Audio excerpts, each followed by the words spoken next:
Selamat sore, salam Ajo Talks. Saya akan mengulas F1 di GP Monaco dan saya minta maaf banget kalau saya bikin 2 hari setelah balapan ini karena lagi fokus ke karya akhir. Dan kali ini mimpi Sergio Perez untuk memenangkan balapan di GP Monaco ini terwujud serta Charles Leclerc meski belum cukup, tetapi seenggaknya dia masih bisa finish di balapan kandangnya. Oke, langsung saja kita ulas hasilnya dulu.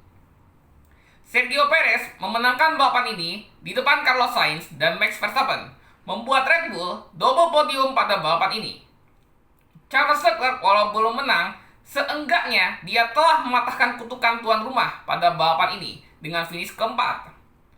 George Russell kelima, Lando Norris meski fastest lap, dia finish ke-6, Fernando Alonso ke-7, Lewis Hamilton ke-8, Valtteri Bottas ke-9, dan Sebastian Vettel ke-10.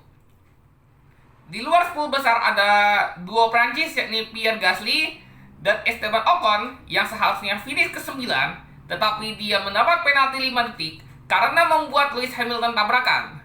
Dia sudah 2 kali merusak balapan Lewis Hamilton setelah GP Emilia Romagna, di mana dia unsafe release saat dia berada di depan Hamilton pada balapan itu.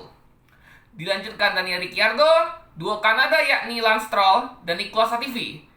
Guan Yu Zhou yang kemarin berulang tahun ke-23 finish di peringkat ke-16 dan Yuki Tsunoda di peringkat ke-17.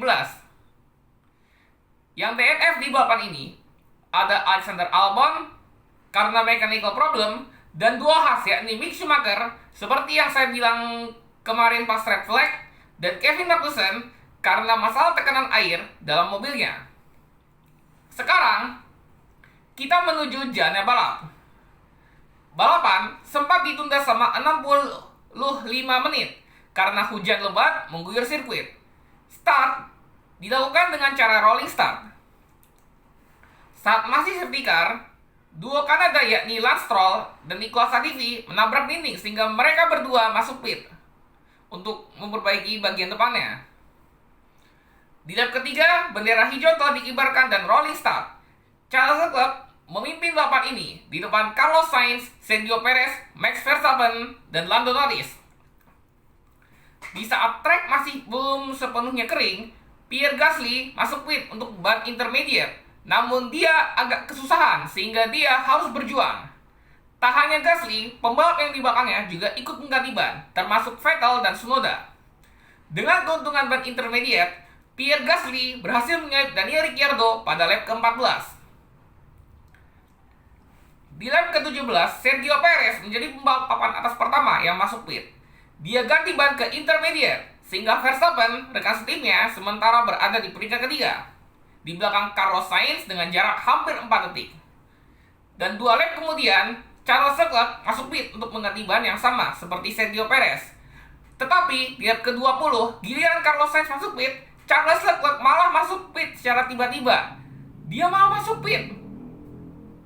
Xavier Marcos Pedros yang race engineer Charles Leclerc atau saya singkat jadi XMP malah memanggil pembalap tuan rumah itu masuk pit, sehingga terjadilah double stack dan dia marah-marah di radio, sehingga Leclerc mengganti ban hard dan Red Bull 1-3 untuk sementara, serta strategi overcut yang bekerja dengan ban hardnya itu dia sempat masuk pit juga. Jadinya 4 besar sekarang selang-seling Red Bull dan Ferrari, yang berarti Perez, Sainz, Verstappen, dan Leclerc. Di lap ke-28, seperti yang saya bilang, putra Michael Schumacher kecelakaan. Mick Schumacher mobil kehilangan kendali saat di tikungan kolam renang atau swimming pool, membuat mobilnya menabrak dinding 2 kali, sehingga mobil Mick Schumacher terbelah 2 dan tag pro barrier-nya hancur, membuat balapan ini dihentikan dan harusnya balapan ini berjalan selama 77 lap, akhirnya diganti menjadi sisa 33 menit. Saat balapan menyisakan 18 menit, Hamilton berada di antara 2 Alpine, tetapi Ocon yang menekan Hamilton tidak akan bisa finish ke-9 karena terkena penalti 5 detik. Dan ketika balapan menyisakan 10 menit, terjadilah persaingan ketat untuk pembalap 4 besar. Meski Perez sudah mulai kehilangan grip, dengan skill bertahannya dari tekanan-tekanan Carlos Sainz, Sergio Perez akhirnya berhasil memenangkan balapan ini di GP Monaco. Untuk pertama kalinya sejak 2003, pembalap dari benua Amerika berhasil menang di GP Monaco setelah Juan Pablo Montoya dari Kolombia. Itu saja ulasan GP Monaco dari saya. Dengan skill bertahan Sergio Perez seperti ini, sampai dijuluki Menteri Pertahanan Red Bull oleh banyak orang, membuat Sergio Perez layak menang dalam balapan ini. Charles Leclerc berhasil mengakhiri kutukan GP Monaco walaupun gagal menang dengan finish keempat, dan George Russell masih terus menjaga streak finish di 5 besar, yang berarti dia dijuluki Mr. Konsisten dalam balapan ini.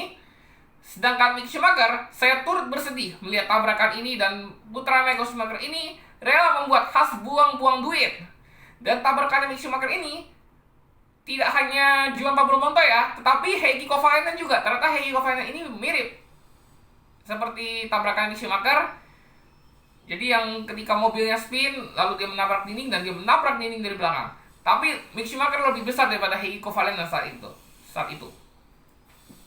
Oke, sampai ketemu di GP Azerbaijan pada tanggal 12 Juni nanti. Semoga balapan ini makin seru seperti tahun lalu. Kita lihat nanti di GP Azerbaijan seperti apa. Dan saya prediksi, semoga dua Red Bull, entah itu Sergio Perez atau Max Verstappen, yang akan memenangkan balapan ini. Oke, thank you for watching.